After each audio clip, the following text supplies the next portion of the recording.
Salut! Aujourd'hui je vous emmène avec moi faire un petit tour de quartier, une bonne action que je fais tous les jours, ramasser un petit peu les déchets, les mégots, les crottes de chiens, les plastiques, tout ce qu'on trouve qui se biodégrade dans l'environnement ou qu'on n'a pas envie de marcher dedans.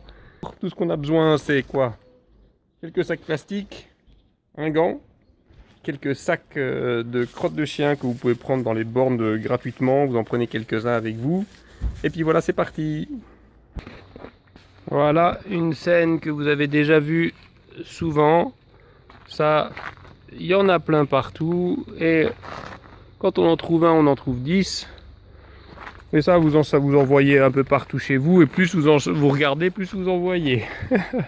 Alors faut pas oublier que les mégots, c'est pas neutre. C'est pas biodégradable. Il y en a 30 milliards qui sont jetés par an juste en France.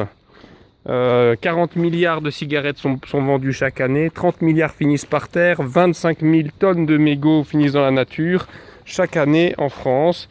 Ça se biodégrade pas, ça se photodégrade parce que c'est une matière plastique, ça devient des microplastiques.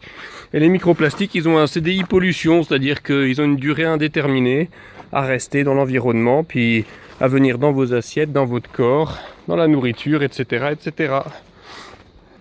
Et n'oubliez pas aussi un truc important, c'est que les 30 milliards de mégots jetés par terre, c'est pas 30 milliards jetés en une fois, c'est un mégot, plus un mégot, plus un mégot.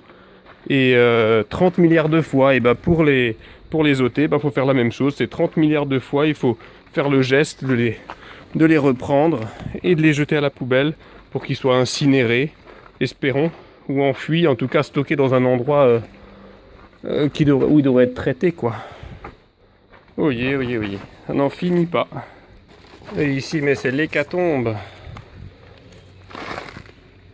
Il y en a partout. Oui, oui.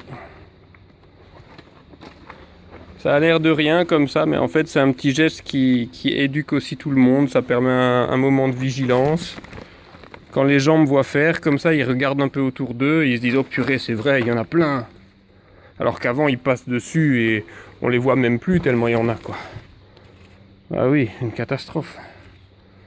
On va faire un tas. Donc après, vous les mettez dans une poubelle et puis ça part dans le circuit des déchets ménagers. Ou... Oui, oui, oui. Regardez ça, des poignées en quelques minutes. Et ça maintient en forme, hein, les génuflexions. Au moins c'est pas lourd à porter pour le dos. Voilà encore un autre déchet qu'on trouve assez souvent, c'est les lingettes. Les lingettes que les mamans utilisent souvent pour leurs enfants.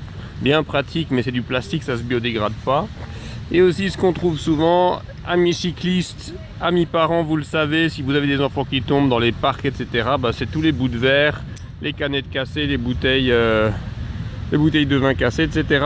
Ça aussi, on vous invite à les ramasser. Et voilà, regardez, sur le chemin, une crotte.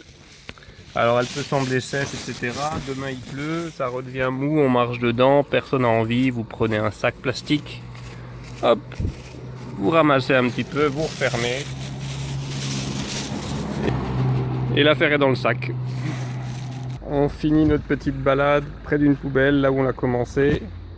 Résultat des courses, on a quand même une bonne centaine de mégots, 4-5 crottes de chien, des plastiques en veux-tu en voilà. Et alors pourquoi deux sacs? Il y a un sac où je mets tout ce qui va être incinéré ou enfoui dans un processus de traitement des déchets, ou bien dans l'autre sac, le recyclable. Et comme ça peut rentrer dans le circuit de recyclage. Voilà, soyez inspirés et chaque jour une bonne action. Aujourd'hui, pas zéro, pas rien. Je fais un petit tour tous les jours, quelques minutes ou une heure, ou ça dépend, une promenade. À bientôt!